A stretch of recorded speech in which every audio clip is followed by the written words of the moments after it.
Es mejor un día en la casa del Señor que 1000 días fuera de ella, establece la palabra. Así que hoy quiero conversar con ustedes la segunda parte de la predicación del tabernáculo de David. El tema de hoy se llama Tabernáculo de Moisés versus el tabernáculo de David. Permítanme compartir con ustedes en el libro del profeta Isaías, quien trabaja un mensaje preciso y claro acerca del Mesías desde el Antiguo Pacto, capítulo 6. Vamos a compartir el versículo 4 del capítulo 6 del profeta Isaías. Dice la Escritura en el nombre de Jesús: moren contigo mis desterrados, oh Moab. Sé para ellos escondedero de la presencia del devastador, porque el atormentador fenecerá, el devastador tendrá fin, el pisoteador será consumido de sobre la tierra, y se dispondrá el trono en misericordia, y sobre él se sentará firmemente en el tabernáculo de David. Quien juzgue y busque el juicio, apresure la justicia. Amén. Muy amable.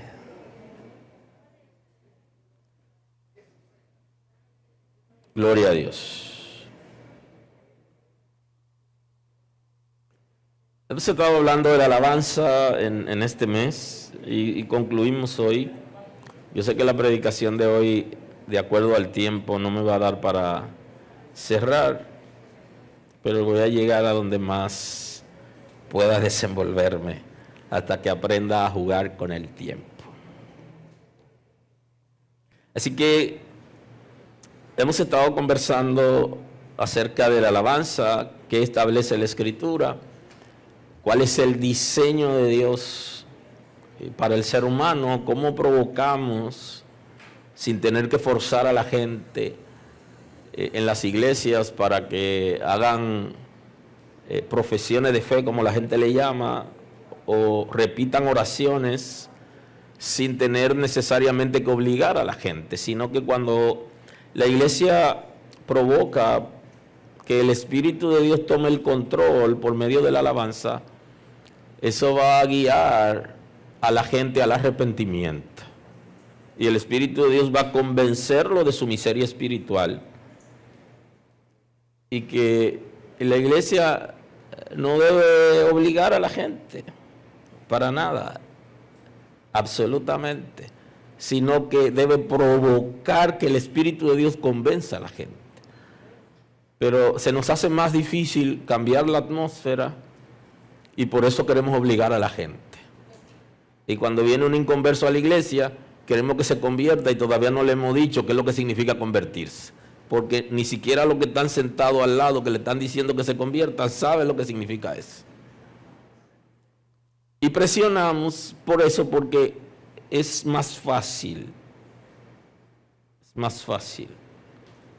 llevar a la gente a la fuerza o ponerle venda que provocar por el Espíritu de Dios, porque entonces requiere que la iglesia esté en orden, que la iglesia esté arrepentida, que nosotros vivamos la palabra, que provoquemos que el Espíritu de Dios tome el control. Y entonces es más difícil por el nivel de responsabilidad que requiere una iglesia. Y entonces preferimos empujar a la gente a la fuerza para que reciban al Señor, para ponerlo en una lista. Y no sabemos que lo que cuenta aquí es el arrepentimiento de la gente, es la responsabilidad que la gente asume en una relación con Dios.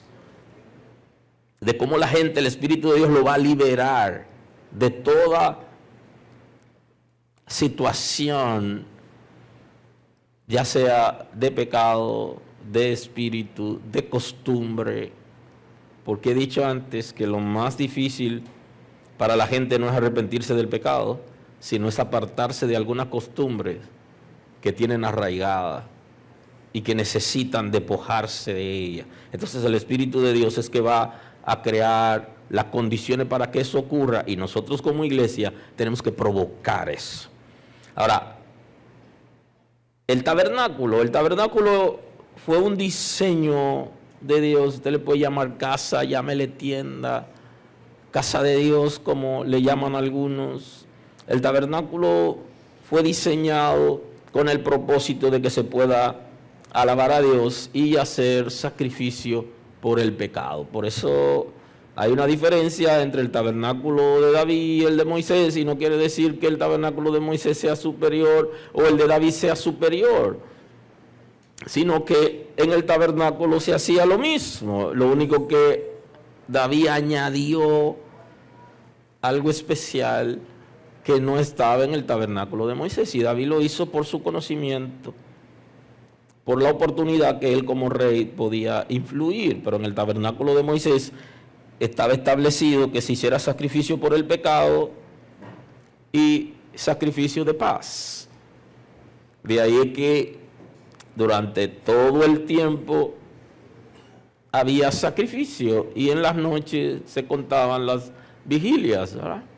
Cada 3 horas entraba un grupo a ministrar, había un relevo, y por eso la noche tenía sus 4 vigilias, y todo el día había un relevo de servicio en el tabernáculo de Moisés, porque se hacía sacrificio por el pecado y también se hacía sacrificio de paz.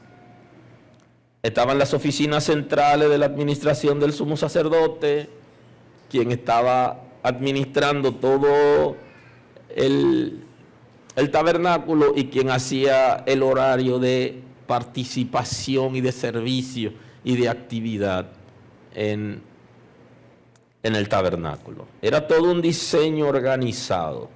Para ese tiempo, ya usted sabe que manejar un cuerpo sacerdotal para ubicarlo en el horario que cada quien iba a trabajar, enseñarlo, supervisarlo, es toda una responsabilidad para mantener activo todo lo que era el tabernáculo. También había escuela sacerdotal y había escuela de servidores, oficina de servicios generales, había mayordomía, y todo lo que trabajaban tenían que ser específicamente descendientes de Abraham, de Isaac, de Jacob y de Leví. O sea, todo lo que estaban trabajando en el tabernáculo tenían que ser de esa descendencia.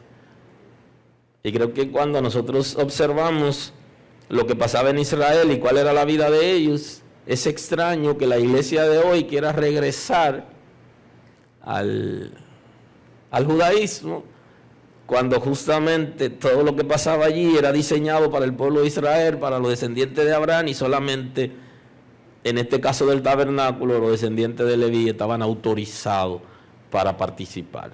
Y hoy quieren participar abiertamente en las actividades del reino de Dios, pero su mentalidad está en el antiguo pacto. Y no pueden razonar porque hay un comportamiento espiritual que es que lo hace retroceder, la que tienen que enderezar, para que el Espíritu de Dios pueda alumbrar. De ahí que Pablo está diciendo que comenzaron por el Espíritu y terminaron por la carne. Hicieron un retroceso muy importante que se parece al de Adán. Estaban allí en el orden, también para el orden de la administración del tabernáculo, tenía que ver con el orden del nacimiento de los hijos de Leví. Primero Gersón, de ahí salían los sacerdotes, los que eran de la casa de Aarón, estaba Coat, estaba Merari, y en ese orden, de mayor a menor, así eran los trabajos y las responsabilidades en el templo. El que más pesado hacía el trabajo era porque era hijo del menor. Era exclusivo para el pueblo de Israel esos sacrificios, y hablo de los sacrificios por el pecado y aquellos que se hacían judíos de alguna manera. De ahí que la discusión que vimos la semana pasada, donde hubo silencio mientras los líderes judíos del concilio en Jerusalén estaban alegando de que tenían que hacerse judíos, lo que estaban pidiendo era que se circuncidaran, porque para ser salvos ellos pretendían que todo gentil se vuelva primero judío para poder ser salvo, y Cristo no vino para hacernos judíos, sino para que por medio de su gracia alcancemos salvación. Y no hay que hacer nada más que recibir a Cristo como Salvador para que el Espíritu de Dios establezca el orden de Dios en nuestras vidas. Y por eso estaban retrocediendo, querían que todo gentil vuelva a la dinámica del antiguo pacto. David, en cambio, conoció a Dios desde antes de ser rey y lo conoció en el desierto. Conoció a Dios en el desierto y David era músico, era arreglista, era compositor, todo eso lo hacía David. Y junto con su tarea que le habían encomendado sus padres, que era la tarea de ser pastor de ovejas. Entonces, con toda esa dinámica, él conocía muy bien, por eso es que él hace la analogía de que Jehová es su pastor. Cuando él dice que Jehová es su pastor, él dice: Jehová es mi pastor y nada me faltará.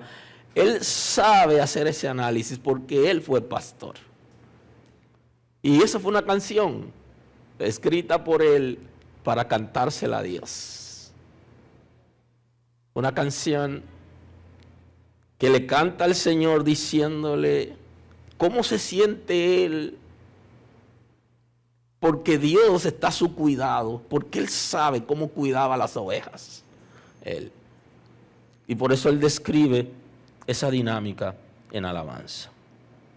Entonces él, que tenía toda esa experiencia, llega a ser rey. Él tenía la responsabilidad de provocar algo en Israel diferente a lo que se había vivido. Tenía una revelación extraordinaria de lo que pasa en el cielo. Súmele a eso que David tenía una revelación extraordinaria de lo que pasa en el cielo. Busque sus escritos, busque lo que dice la Escritura acerca de él. La Escritura habla de él que tenía un corazón conforme al corazón de Dios. Un hombre que podía alabar a Dios, pero podía arrepentirse libremente de su condición pecaminosa, que es donde está el nudo de muchos de nosotros. Reconocer cuando hemos pecado, que hemos fallado delante de Dios y que tenemos que ir donde Él a pedir perdón, a bajarnos delante de Él para que Él nos restaure. No es tan fácil, por eso Él era un hombre conforme al corazón de Dios. Era un ser humano que caía en el diseño que Dios tiene para la raza humana y no estaba en la gracia, sino en el pacto anterior. Con una revelación extraordinaria del cielo, quiso que Israel sea el estrado de los pies de Dios. David, como rey, tiene dos responsabilidades. Una responsabilidad de guiar al pueblo a Dios para que alabe al Señor, y una responsabilidad de él administrar el pueblo. Normalmente los reyes, la gente que está en eminencia, guían la gente hacia sí mismo. Y eso pasa hasta en las iglesias. O sea, hay líderes que hacen eso, de todas las posiciones y con todos los rangos. O sea, guían la gente a ellos en vez de guiarlo a Cristo. Y por eso la gente no es libre, porque lo están guiando a ellos. Por eso la gente no alcanza grandes cosas en Dios, porque quieren seguridad, y guiar a la gente a sí mismo genera una seguridad mental en esas personas. David estaba claro que su posición como rey dependía de Dios y que no dependía de sus capacidades y habilidades, sino de Dios quien lo había puesto. Y mientras otros reyes que veremos, que la Escritura narra más adelante, distrajeron al pueblo y le crearon ídolos para que la gente no fuera a Jerusalén a adorar desde Samaria, David quiere guiar al pueblo a adorar a Dios, al Dios verdadero.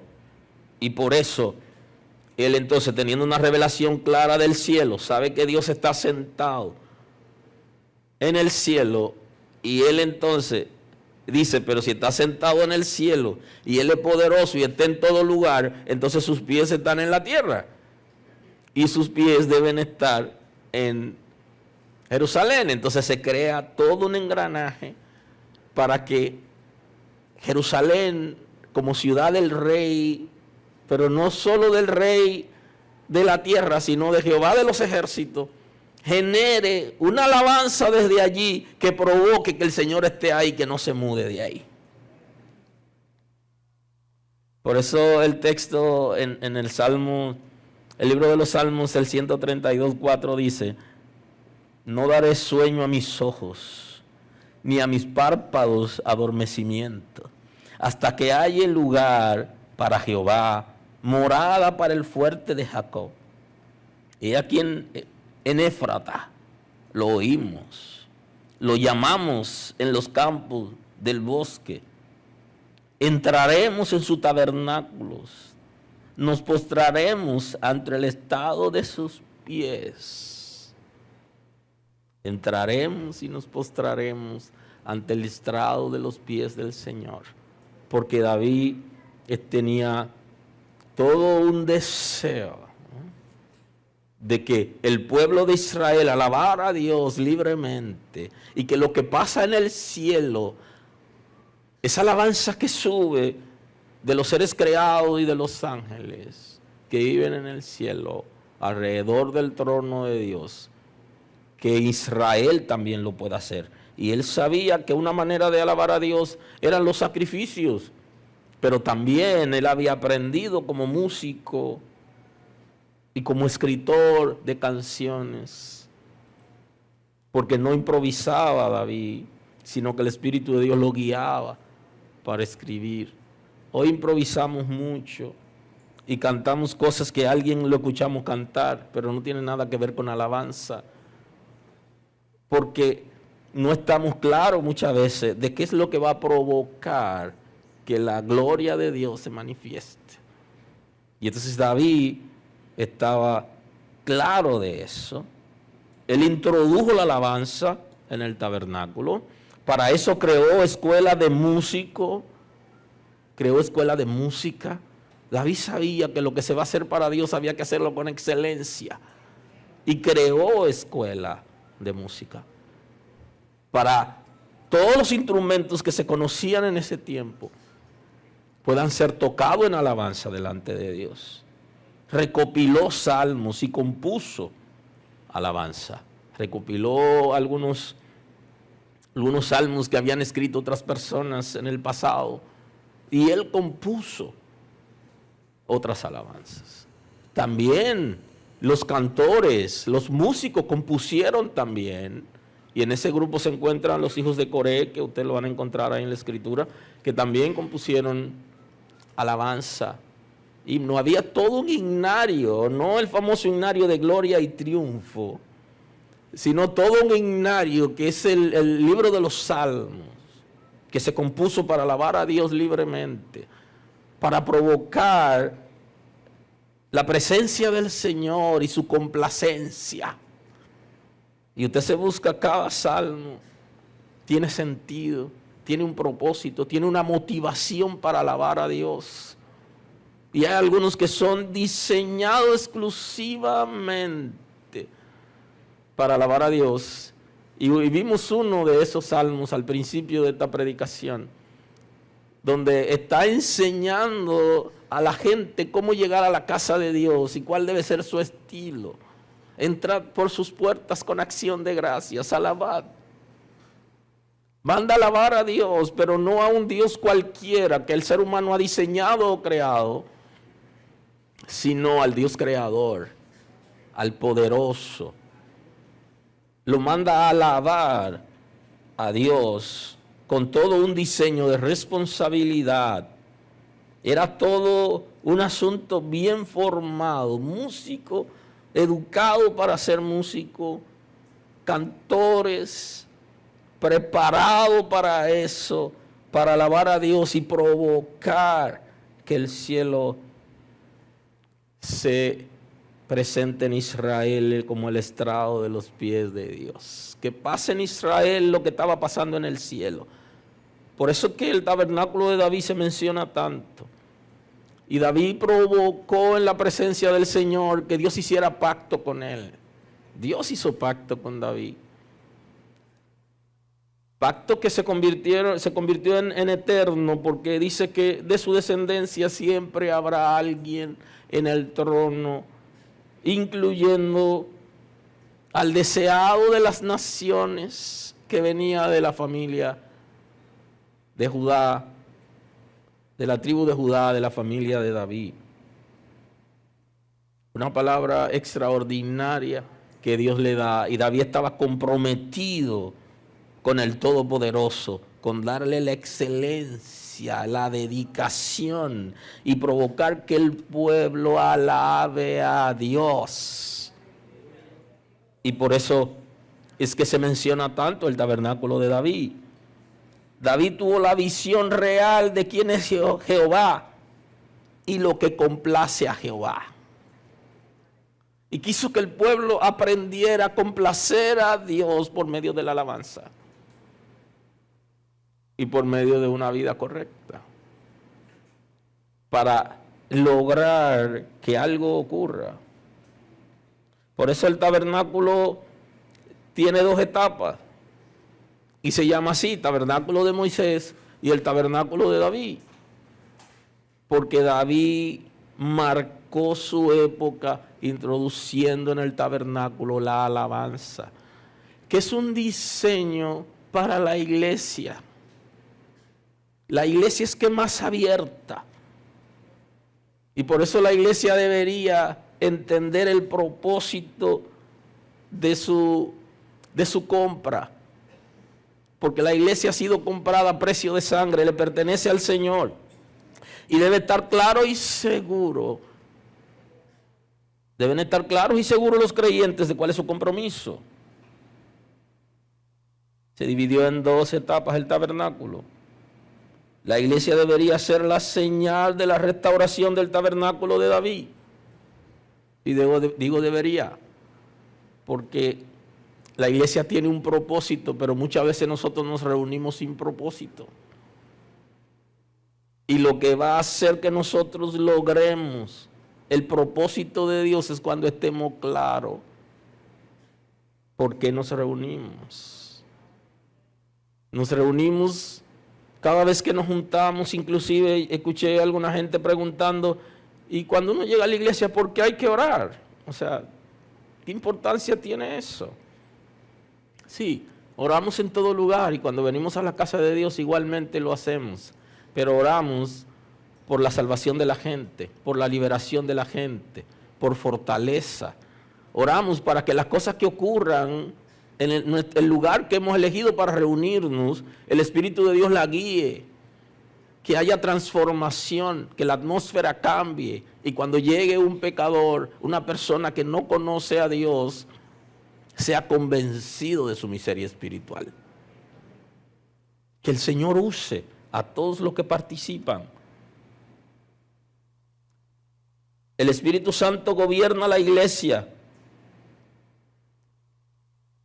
Y por eso deberían pasar cosas extraordinarias en nuestras celebraciones. Y cuando hablo de cosas extraordinarias, me refiero a la salvación, la liberación y la responsabilidad que la gente asume con el Espíritu Santo para que establezca el señorío de Cristo.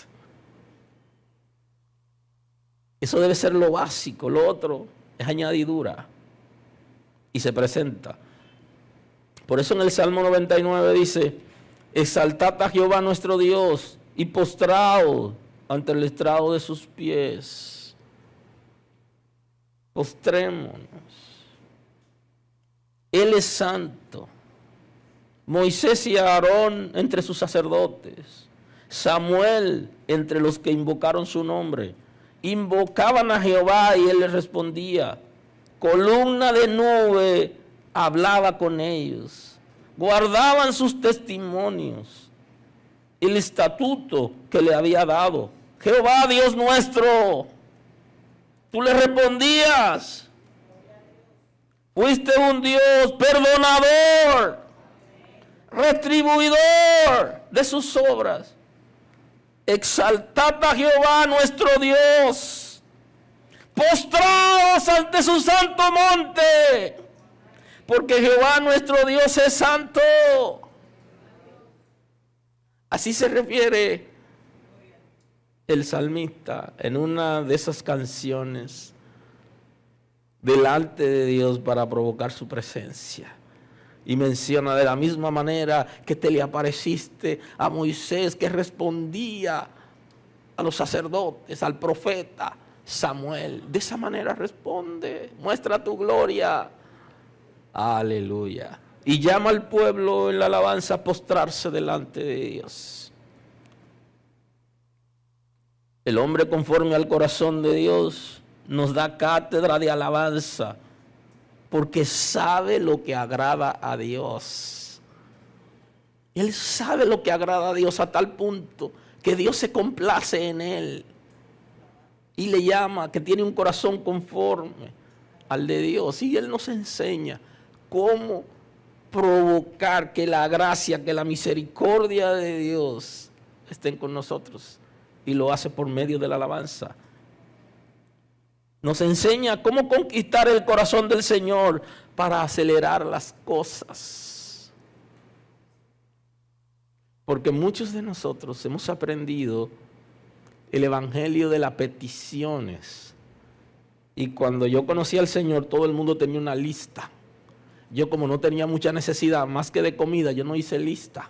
Yo lo único que necesitaba era comer. Yo no necesito más nada en el Señor. Hay gente que tenía la lista en la nevera, la estufa, y cuando usted chequeaba la lista ya la estaban tachando. O sea que Dios le estaba dando cosas y estaban tachando lo que estaban recibiendo de Dios. El carro, la casa. Porque hemos aprendido ese evangelio de pedir, de recibir cosas.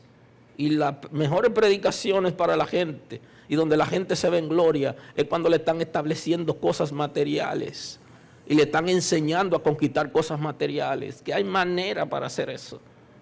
Pero David habla, nos enseña y nos da cátedra de otras cosas. Cómo conquistar el corazón del Señor para que las cosas espiritualmente se aceleren a nuestro favor. La gente pide menos por la conversión de su familia y de la gente allegada, cercana, los que viven en su edificio, en el sector. Piden menos por eso que lo que piden por cosas materiales. Piden menos para que el Señor enderece lo torcido en ellos, que han identificado que hay cosas que no están bien, pero la piden menos que lo que piden las cosas materiales que necesitan. David nos dio cátedra, nos enseñó cómo conquistar el corazón de Dios por medio de la alabanza. Aleluya, aleluya, aleluya. Es verdad que tú tienes una necesidad, pero tú estás llamado a alabar a Dios, a que se provoque una atmósfera de salvación, de gracia y de misericordia, tanto en tu casa, en tu trabajo, como cuando vienes a la casa de Dios a una reunión. Y eso es lo que David nos está enseñando. Y por eso es que es tan importante el tabernáculo de David. Provocar que los hombres busquen al Señor para que se liberen los aires, para que se libere el intelecto de la gente y la gente se rinda delante de Dios. Para que la oposición se quite, la opresión se quite y que la gente que viene a la casa de Dios a una reunión y viene con situaciones y quizás no se quiere ir porque cuando vuelve a su casa tiene que enfrentarse a una realidad que cortó para venir a la casa de Dios, que aquí él pueda ser fortalecido, que ella pueda ser fortalecida para ir a enfrentarse a situaciones de la familia, del matrimonio, compromisos personales, situaciones de salud. opresión y que puede enfrentarse con esa realidad. Y entonces el lugar para provocar eso es la casa de Dios y se debe comenzar provocando por medio de la alabanza. Que todos los hombres busquen al Señor, que dejemos de obligar a la gente y de pedirle a la gente y que dejemos que el Espíritu de Dios lleve a la gente al nivel requerido. Dele chance a que el Espíritu de Dios provoque en la gente aquello que ha decidido provocar, establecer y hacer. Y entonces, de eso es que habla Jacobo en la reunión y que vimos el texto la semana anterior. En esa reunión, de eso es que habla Jacobo, mientras todo el mundo está en silencio y no sabe qué responder a las autoridades, mientras están cuestionando el trabajo de Pedro entre los gentiles, comenzaron a hablar y entonces ahí aprovecha Jacobo y se pone de pie también y habla. Y entonces le dice, es que lo que está pasando entre los gentiles es lo que la Sagrada Escritura ya ha dicho. Esa es la palabra profética que habla Amós y que habla el profeta Isaías. Entonces él le está citando la palabra. Después de esto, volveré y reedificaré el tabernáculo de David, le dice. Y como el tabernáculo de David era más abierto que el tabernáculo de Moisés, él no le dice, ¿va a reedificar el tabernáculo de Moisés? No, él le dice que va a restablecer el tabernáculo de David. Y dice el texto, que ya lo vimos antes, la semana anterior, ese está en Hechos 15, 16, usted lo tiene ahí. Y repararé sus ruinas, porque el pueblo ya había olvidado lo que David enseñó acerca de la alabanza y de la restauración de la relación con Dios. Y lo volveré a levantar para que el resto de los hombres busquen al Señor y le dé el sentido de la universalidad del tabernáculo de David. No es particular, aquí le está dando el sentido de la universalidad. Y todos los gentiles, el resto de los hombres busquen al Señor y todos los gentiles, refiriéndose a nosotros, a los que no somos descendiente directo de Abraham, en Isaac, Jacob y las tribus, sobre los cuales es invocado mi nombre, dice el Señor, que hace conocer todo esto desde tiempo antiguo. Y le dice que ustedes no han escuchado, no han leído la palabra, donde el Señor está prometiendo restablecer el tabernáculo de David. Y lo que está pasando entre los gentiles es que el Señor ya inició, comenzó a provocar a la gente para que alaben al Señor, para que sean libres. Por lo cual yo juzgo que no se inquiete a los gentiles que se convierten a Dios. Y entonces le dice él en la reunión importante de los altos gerentes, le dice que a los gentiles no se le lleve a convertirse en judíos, que no lo presionen, que no le den más religión. Está diciéndole que eso no trae solución, sino que la palabra profética habla de cuando se restablezca el tabernáculo de David, va a haber salvación para todos. Yo no sé por qué la gente se preocupa más por los milagros, por la dádiva y la riqueza, más que por la salvación de la gente. Si lo que Cristo hizo en la cruz del Calvario fue justamente eso, que la gente sea salva. Aleluya. Que sea salva por su misericordia, por su sacrificio. Que pueda tener paz por medio de la justificación.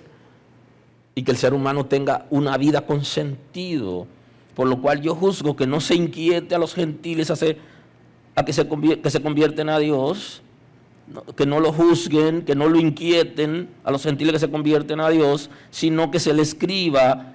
Entonces aquí está, le dice que se trabajen unos puntos importantes doctrinales para que ellos sean formados en el conocimiento de la palabra de Dios, pero que no se le obligue, que no se le inquiete a convertirse en judío. Entonces le dice que se aparten, que se le escriba, que se aparten de las contaminaciones de los ídolos. Y entonces le dice, tiene que haber para la formación de los gentiles un conjunto de enseñanzas, y deberían poner ahí en la lista que se aparten de los ídolos, que dejen de ser idólatras, que dejen de seguir a seres humanos o que dejen de seguir imágenes, que no se postren a adorar a nadie más que al Dios verdadero.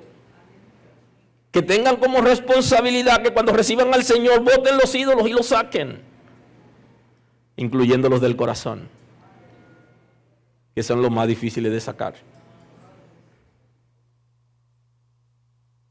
Bendito es el nombre del Señor. Que se aparten de fornicación, que no vivan en trastorno de la sexualidad, que sean organizados y que tengan parejas dignas.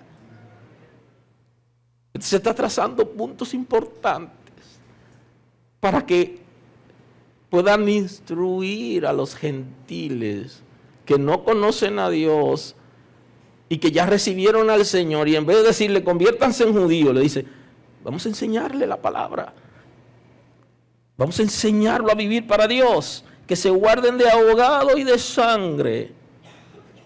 Le dice, que no se beban la sangre que es la vida, que no se coman la morcilla.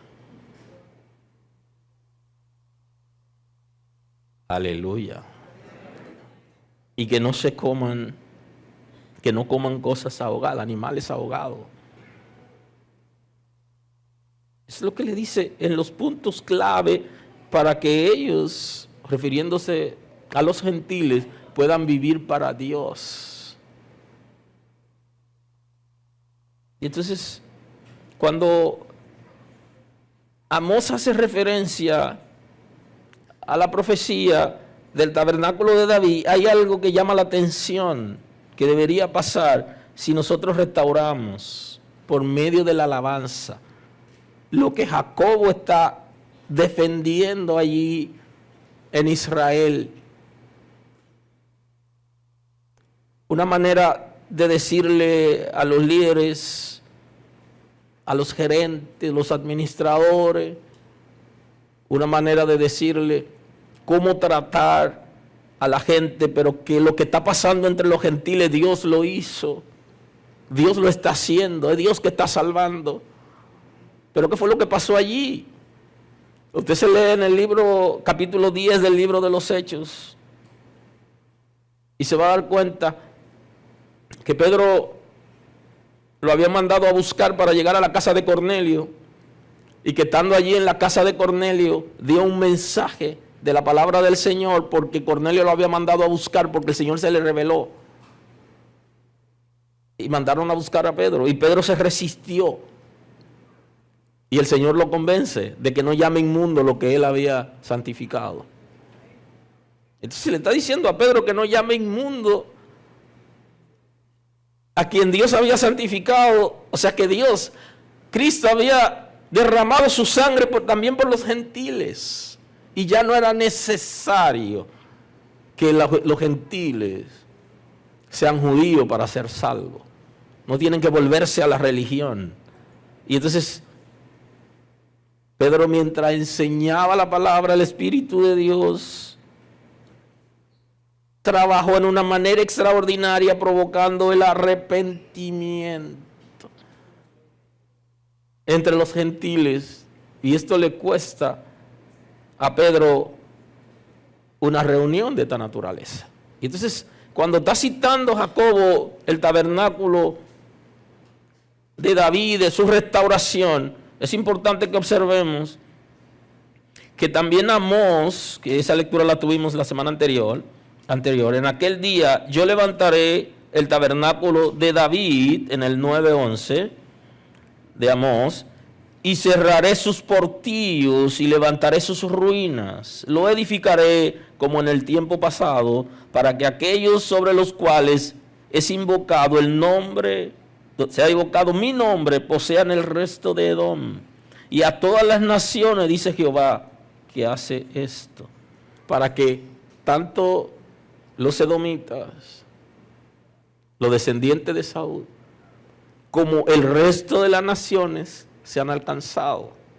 El propósito por la cual nosotros nos reunimos aquí no solo es para recibir una palabra de fortaleza, sino para provocar que la gente que no conoce a Dios sea salvo. Aleluya. Aleluya. Por eso solamente los que entienden esto son los que invitan personas y predican a otras personas.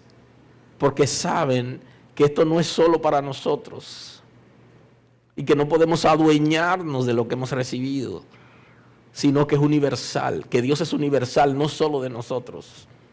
Aunque la iglesia se parece mucho a los judíos por eso, porque los judíos se adueñaron de Dios y creían que Dios era Dios, solamente de ellos. Y entonces es para todas las naciones, para la salvación de toda la gente. Y lo que le dice el Señor a Pedro es que no llame inmundo lo que él había limpiado, porque la sangre de Cristo ha sido derramada por los pecadores, a quienes nosotros le llamamos inmundo, y que no somos capaces de acercarnos a darle una palabra porque ya están perdidos. Pedro se resistía ahí donde un gentil, aun cuando había sido lavado por la sangre de Cristo. Él tenía un bloqueo espiritual y el Señor trata de convencerlo. Se levantarán las ruinas y edificaré como en tiempo pasado, para que aquellos sobre los cuales es invocado mi nombre posean el resto de Edom y de las naciones, dice Jehová, que hace esto.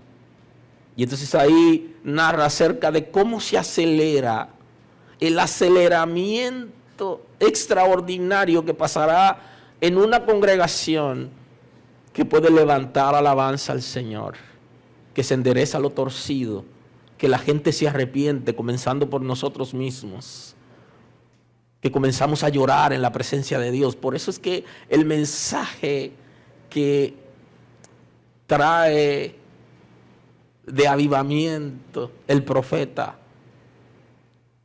el mensaje de avivamiento que trae el profeta, primero trae el arrepentimiento. Y eso es lo que la gente no quiere entender. Que antes de que venga un avivamiento, de que la gente se convierta, nosotros tenemos que arrepentirnos de conducta y de comportamiento que no son apropiados entre nosotros mismos y con otros. Y esto es lo que va a traer que se restaure el tabernáculo de David. Que cuando vengamos aquí, nosotros comencemos a llorar delante de Dios por nuestra condición, por nuestros pensamientos, por nuestra conducta, por la palabra que hablamos, por el rechazo que tenemos a veces los unos con los otros. Y entonces eso va a hacer el arrepentimiento de nosotros.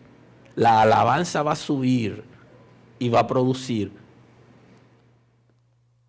el arrepentimiento y la conversión de los que no conocen a Dios. Van a acelerar las cosas. Buenas noticias. Si usted quiere que se aceleren las cosas, vamos a arrepentirnos todos. Y recuerdo que una vez llamé a un retiro y se llamaba así, entrando en la zona del arrepentimiento, y me dejaron casi solo. Nadie quiere arrepentirse. No estamos siendo sinceros con nosotros. ¿Alguien está aquí hoy? El texto dice: el resto de Edom y todas las naciones, dice Jehová, que hace esto. He aquí vienen días, dice Jehová, en que el que ara alcanzará al segador. Las cosas se aceleran. Que mientras se está hablando de preparar el terreno para sembrar, se van arando, pero la gente va cosechando. Es todo, se acelera. El tabernáculo de David acelera la conversión y la salvación de la gente. Bendito es el nombre del Señor. Y esa es la pregunta. ¿Por qué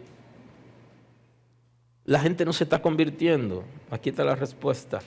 Porque nosotros tenemos que subir la alabanza después del arrepentimiento. Entonces la palabra que trae el profeta antes del avivamiento es el arrepentimiento. Y dice: lloren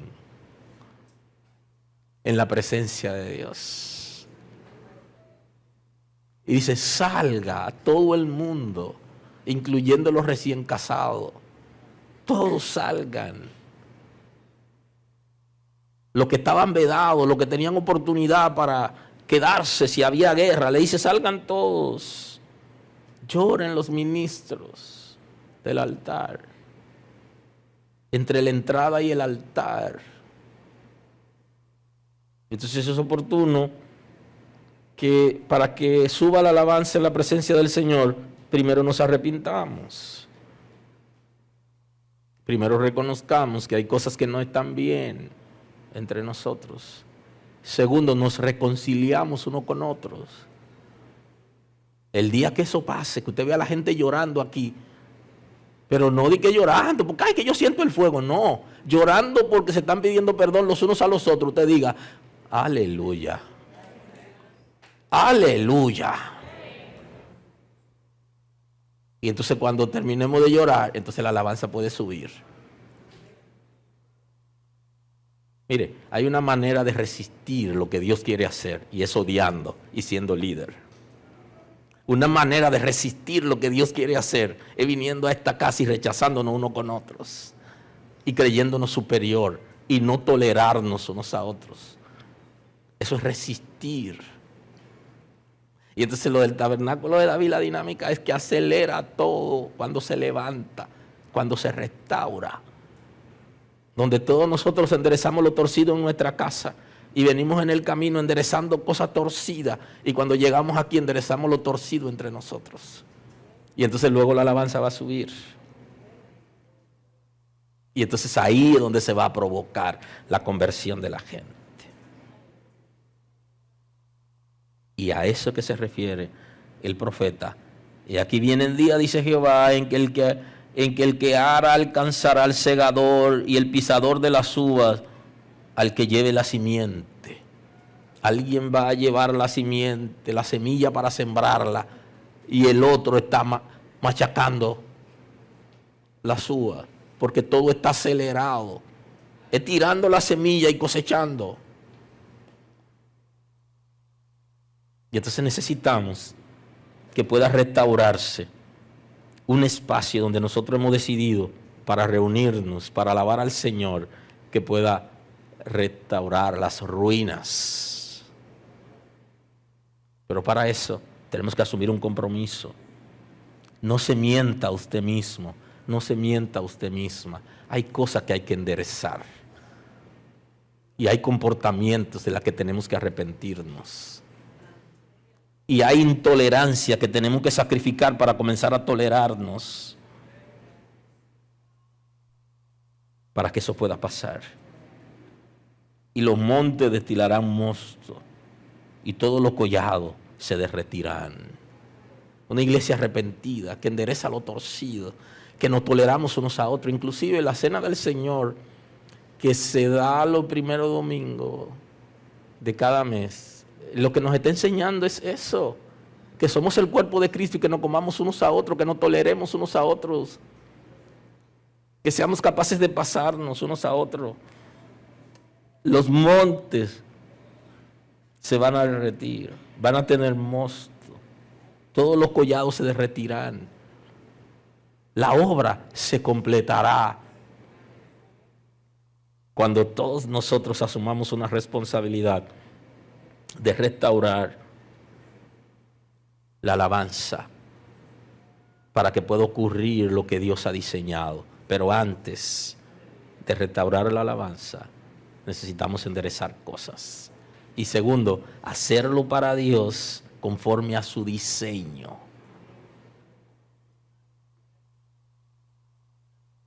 Tengo que cerrar hoy, ya el tiempo se me fue. Así que ya el próximo año nos metemos en otro temita así interesante. La iglesia está llamada a levantar una alabanza, como la veía David, de que desde Israel estén descansando los pies de Dios. Que en esta casa nosotros provoquemos para que se haga aquello que se hace en el cielo. Pero, de hecho, hay una canción que dice que ya no estamos aquí, que ya estamos en el cielo, pero realmente todavía estamos aquí y nos hace falta enderezar cosas. Aprender a entrar con un corazón sincero para poder provocar liberación. El día que yo reconozco con sinceridad que hay áreas de mí que el Señor debe fluir y ministrar, ese día yo comienzo a ser libre. Pero mientras yo me resista a lo que Dios quiere hacer, yo no estoy siendo sincero. Y tengo que abrirme delante de Dios. Ahora Dios lo sabe todo, pero Él quiere que yo libremente lo haga. Abramos el corazón con sinceridad para que pueda ocurrir algo. Pero no solo algo a tu favor, sino en favor de tu propia familia. Y de la gente que viene a esta casa y de los que viven cerca de ti. Tú puedes provocar eso. Provocar salvación. Que el Señor complete su obra en nosotros. Y que se aceleren cosas a nuestro favor. Porque el Espíritu de Dios tomó el control. Que el Espíritu del Señor nos revolucione. Nos transforme. Pero no solo a mí, sino a ti. No solo a ti, sino a tu familia. No solo a tu familia, sino al que te rodea. Que pueda ser revolucionado por el Espíritu de Dios.